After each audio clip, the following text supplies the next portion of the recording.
आपके अपने YouTube channel अनुराग study class में आपका स्वागत है। आपका आज यानी 13 सितंबर को कक्षा 11वीं का हिंदी का पेपर है। पहले से मैं आपकी तैयारी करा रहा हूं और पहले से मैं दोस्तों आपको महत्वपूर्ण प्रश्न बता दिए हैं। आई होप मैंने दो पार्ट है आपको बताया, पार्ट 1 और पार्ट 2। पार्ट 1 मैंने दोस्तों आपको क्या है काव्य खंड, गद्य खंड, बितान, व्यक्ति माध्यम सही पुस्तक के महत्वपूर्ण आपको क्वेश्चन आंसर के साथ आपको बता दिए थे। और पार्ट 2 आया था, उसमें मैंने आपको व्याकरण संबंधी आपका भाषा बोध, आपका काव्य बोध, ओके, महत्वपूर्ण आपके पत्र लेखन, निबंध लेखन, आपको ये सब बता दिए थे। ओके, ये लास्ट पार्ट है। ओके, आप लोग लगातार वस्तुनिष्ठ प्रश्न के लिए कमेंट कर रहे थे, तो इस वीडियो में हम क्या है महत्वपूर्ण वस्तुनिष्ठ प्रश्न देखने के लिए सभी टॉपिक्स में जाकर, ओके, तो जो बताऊं आपको क्या है उन सभी वस्तुनिष्ठ प्रश्न को आपको अच्छे से तैयार कर लेना है। ओके, तो चलिए देख लेते हैं। जैसे मैं आपको कोई वस्तुनिष्ठ बताऊं विकल्प में, ओके, जरूरी नहीं वो पेपर में आपके विकल्प में आए, वो आपको क्या है रेगिस्तान के रूप में आ सकता है, एक वाक्य के रूप में आ सकता है, तो बस उसको आपको पूरा समझना है उसको और एकदम रखना है उस क्वेश्चन को जो मैं आपको बताऊं। ओके, चलिए देख लेते हैं।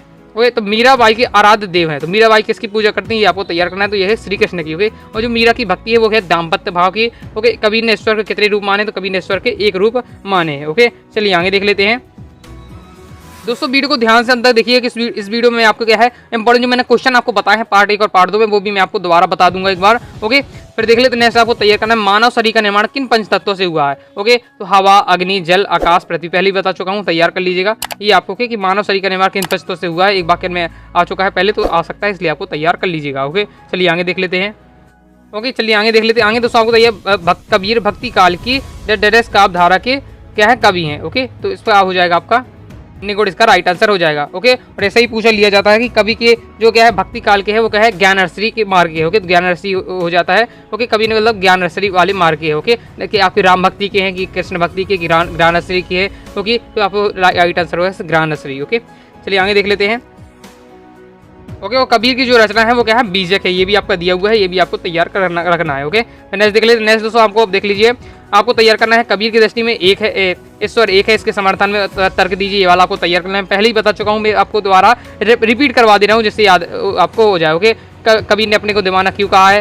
ओके, मीरा जी ने कृष्ण भगवान श्री कृष्ण की उपासना किस रूप में की है, भाई रूप कैसा है। ओके, ये आपको उसमें तैयार कर लेना है। चलिए आगे देख लेते हैं। आगे आपको क्या है छायावादी कविता की विशेषता तैयार करना है। ओके, भक्ति काल की आपको विशेषता इसमें तैयार कर लेनी है। ओके, और आपको क्या है कवि परिचय में गारंटी के साथ दोस्तों मीराबाई और कबीर आपका क्या है मीराबाई और कबीरदास, इन दो का आपको तैयार कर लीजिए। गारंटी के साथ आपके 3 नंबर पेपर पक्के हो जाएंगे, तैयार करके जाइएगा कबीरदास जी का और मीराबाई का। ओके, डिस्क्रिप्शन में आपको लिंक दे दूंगा, मैंने जिसमें पढ़ाया था आपका, ये अपना कंप्लीट हो जाता है। इसमें आपको बता ही चुका हूँ, आपको क्या है संदर्भ प्रसंग व्याख्या में आपको तैयार करना है, हम तो एक ही कर ही जाना। ओके, और ये वाला आपको तैयार कर लेना, ये मैं आपको पहले ही पार्ट 1 2 में बताया था। ओके, और साथ ही क्या है जैसे बाड़ी काष्ठ को काटे अग्नि न काटे कोई, ये आपको तैयार कर लेना है। तो ये आपको 2 अच्छे से तैयार कर लीजिएगा। साथ ही मेरे तो गिरधर गोपाल दूसरा न कोई, 3 तैयार कर लीजिएगा। तीनों में बहुत हाई संभावना है कि आपके संदर्भ प्रसंग व्याख्या करने के लिए आएंगे। ओके, तैयार कर लीजिएगा। इस वीडियो मैंने वस्तुनिष्ठ के लिए वीडियो बनाई है, लेकिन मैं आपको एक बार दोबारा रिकॉल कराते जा रहा हूँ जो मेरे सामने आते जा रहे हैं। अब देखेंगे हम काव्य बोध वाले के महत्वपूर्ण आपके वस्तुनिष्ठ प्रश्न। ओके, तो इसमें आपको सबसे पहले तैयार करना है करुण रस का स्थायी भाव। आपको जितने भी रस हैं आपके टोटल आपको पता 10 रस हैं, तो 10 रस के आपको स्थायी भाव तैयार कर लेना है। पेपर में आपसे 1 से 2 क्वेश्चन ऐसे जरूर आएगा। जैसे करुण रस का स्थायी भाव है, करुण रस का स्थायी भाव है शोक। ओके, ये आपका हो जाता है। फिर शांत रस का स्थायी भाव पूछे तो शांत रस का स्थायी भाव हो जाता है निर्वेद। इस प्रकार से दोस्तों आपको तैयार करके रखना है। ओके, चलिए आगे दोस्तों देख लेते हैं। आगे दोस्तों आपको तैयार रखना है, चलिए आगे देख लेते हैं। आगे दोस्तों अगर आपसे पूछा जाए संचारी भाव की संख्या कितनी है, तो संचारी भाव की संख्या हो जाएगी आपकी कितनी, आपकी हो जाएगी 33। ओके, और स्थायी भाव की संख्या पूछे तो आपकी 10 हो जाएगी। ओके, इससे विकल्प आपका आता रहता है। ओके, चलिए आगे देख लेते हैं। आगे दोस्तों आपको इसमें आपको तैयार कर लेना है। ओके, गद्य खंड से हम आगे देख लेते हैं। गद्य खंड में देख लेते हैं। गद्य खंड में आपको तैयार करना है नमक की जो गाड़ी है वो कहाँ जानी हुई, कानपुर जा रही थी।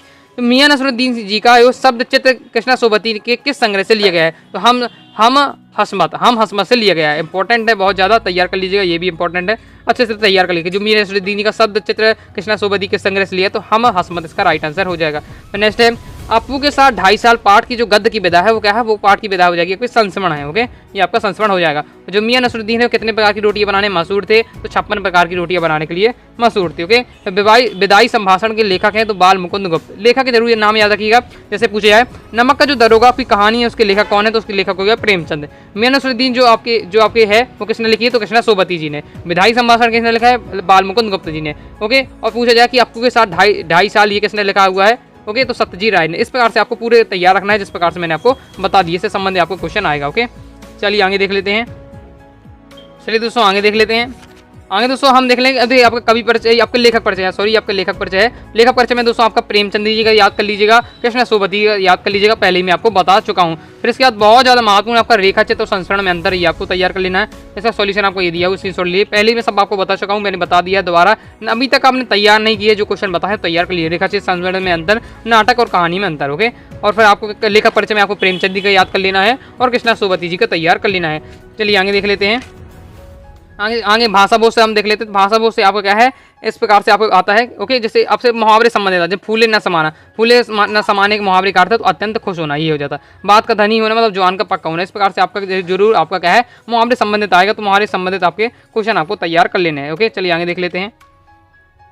आगे दोस्तों आपको इसमें तैयार करना है कि रचना के आधार पर वाक्य कितने प्रकार के होते हैं, वाक्य 3 प्रकार के होते हैं, ओके। सत में अगर पूछा जा रहा है रचना के आधार पर वाक्य 3 प्रकार के सत्य हो जाएगा। अर्थ के आधार पर वाक्य कितने प्रकार के होते हैं, 8 प्रकार के होते हैं। दोनों तैयार कर लीजिएगा, कंफ्यूज नहीं होगा। देखिए मैं आपको ट्रिक बता देता हूँ, अगर आप कंफ्यूज हो रहे हैं कि रचना के आधार पर 3 प्रकार के होते हैं कि 8 प्रकार के, ओके। देखिए अगर आपसे पेपर पूछा जाता है कि अर्थ के आधार पर वाक्य होते हैं, ओके, 3 होते हैं कि 8 होते हैं, इसमें कन्फ्यूजन होता है। तो आपको पता है जो अर्थ है, अर्थ किससे स्टार्ट होता है, आ से 8 भी आपका स्टार्ट होता है, आ से 8 होता है, आ से अर्थ होता है, मतलब अर्थ में अगर आए तो 8 प्रकार के होते हैं, ओके। अब अर्थ में 8 प्रकार के होते हैं तो रचना के आधार पर वाक्य 3 प्रकार के होते हैं, ये आपको तैयार रखना है, ओके। चलिए आगे देख लेते हैं। बाकी निपात शब्द तभी तैयार करिए, तो मैं आज रुकना ही पड़ेगा, तो उसमें जो ही है वो क्या है, निपात शब्द आपका हो जाता है, ओके। चलिए आगे देख लेते हैं। आगे दोस्तों भाव पल्लवन साहित्य समाज का दर्पण है, ये आपको उसमें तैयार कर लीजिएगा, इंपॉर्टेंट है, ओके।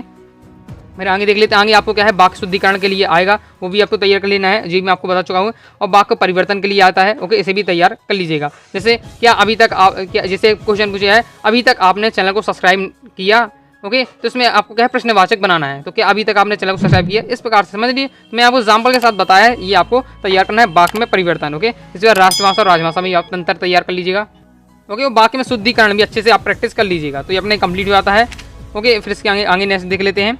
नेक्स्ट आ जाता है आपकी बेतान पुस्तक। बेतान पुस्तक देख लेते हैं। लता के स्वरों में है, तो लता के स्वरों में क्या है, आपका गानपन है, ओके। गानपन आपको लगाना है, ओके। सभी आपको लगेंगे, निर्मलता भी है, मीठापन भी है, पवित्रता भी, लेकिन इसका राइट आंसर होगा गानपन, ओके। और लता मंगेशकर के पिता का नाम है दीनानाथ मंगेशकर, ओके। चलिए आगे देख लेते हैं। आगे दोस्तों आपको तैयार करना है चित्र पर संगीत का मुख्य गुणधर्म है, तो ओके चपलता इसका राइट आंसर हो जाएगा। कोई की खुदाई का काम क्या है, चेजा कहलाता है, ओके। तो चलिए आगे देख लेते हैं। नेक्स्ट आगे हम देख लेते हैं प्रश्न उत्तर में। देख आपको तैयार करना है लता मंगेशकर जी की गायन की विशेषताएं, शास्त्रीय संगीत और चटपट संगीत में अंतर, ओके। इसके आगे देख लेते हैं हम। इसके आगे दोस्तों आपका आ जाता है अभिव्यक्ति माध्यम, ओके। अभिव्यक्ति माध्यम पुस्तक से भी देख लेते हैं। तो इसमें तैयार करना है हिंदी का पहला साप्ताहिक पत्र है उद्दंड मार्दंड, ओके। उद्दंड मार्दंड के संस्थापक थे वो है पंडित जुगल किशोर, ये आपका तैयार कर लीजिएगा, ओके। चलिए इसमें आगे देख लेते हैं। इसका नेक्स्ट तैयार करना है भारत की पहली मूक फिल्म है आपकी राजा हरिश्चंद्र, इसका राइट आंसर हो जाएगा। फिर आपको नेक्स्ट तैयार करना है जनसंचार माध्यम के उद्देश्य, और क्या है जो जनसंचार माध्यम कौन कौन से, ये भी आप सिंपल पूछे जाए जनसंचार माध्यम कौन कौन से हैं, तो अगर आपसे पूछा जाता तो आपको बताना समाचार पत्र हो गया, मोबाइल हो गया, टेलीविजन हो गया, रेडियो, ये सब क्या है जनसंचार माध्यम की क्या है आपके माध्यम है, ओके। चलिए आगे देख लेते हैं। इस प्रकार से मैंने आपको क्या कंप्लीट वस्तुनिष्ठ बता दी है, महत्वपूर्ण आपको सिलेक्टेड क्वेश्चन ही बता दिए हैं। पत्र लेखन में देख ले तो पत्र लेखन में अगर आपको ये इस परीक्षा काल में ध्वनि विस्तार के अंतों पर रोक लगाने हेतु, ओके। और सबसे आसान भाषा में अगर आपकी क्लास 11th तो सबसे आसान भाषा में आता है, तो आपके लिए छुट्टी के लिए पत्र आ चुका था एक बार, तो छुट्टी के लिए पत्र आप तैयार कर लीजिएगा, ओके। या स्थानांतरण पत्र, ओके, ये भी आपको तैयार करना ईजी में अगर आए। अगर आपको थोड़ा कठिन में आता है तो आप किस प्रकार से आएगा, ओके, तो आप क्या है ईजी भी तैयार कर लीजिएगा। ये अपना ये कंप्लीट हो जाता है। और आपका बसता है निबंध लेखन, तो निबंध लेखन में आपको पहले ही बता चुका हूँ, अनुशासन वाला आपको तैयार कर लीजिएगा, ओके। अनुशासन मतलब जीवन में अनुशासन का महत्व हो जाता है आपका, ओके। फिर इसके बाद विद्यार्थी जीवन अनुशासन, ये यही है। और टेक्नोलॉजी मतलब कंप्यूटर संबंधित भी आपको तैयार करना है, समय में कंप्यूटर की उपयोगिता, ये आपको तैयार कर लेना है, ओके, जो आपके आ सकते हैं, ओके। तो इस प्रकार से मैंने आपको क्या है सिलेक्टेड इंपॉर्टेंट क्वेश्चन बता दी, वस्तुनिष्ठ भी और सिलेक्टेड क्वेश्चन भी। आई होप दोस्तों आपको वीडियो पसंद है, वीडियो को लाइक करें, चैनल सब्सक्राइब जरूर करिएगा। जो क्वेश्चन बताए हैं पेपर में जरूर याद करके जाइएगा, ओके दोस्तों। कोई भी डाउट हो कमेंट बॉक्स में जरूर पूछ लीजिएगा, ओके। साथ ही अगर अभी तक आपने टेलीग्राम चैनल को ज्वाइन किया तो टेलीग्राम चैनल को भी ज्वाइन कर लीजिएगा। तो मिलते हैं नेक्स्ट वीडियो में, तब तक के लिए बाय बाय।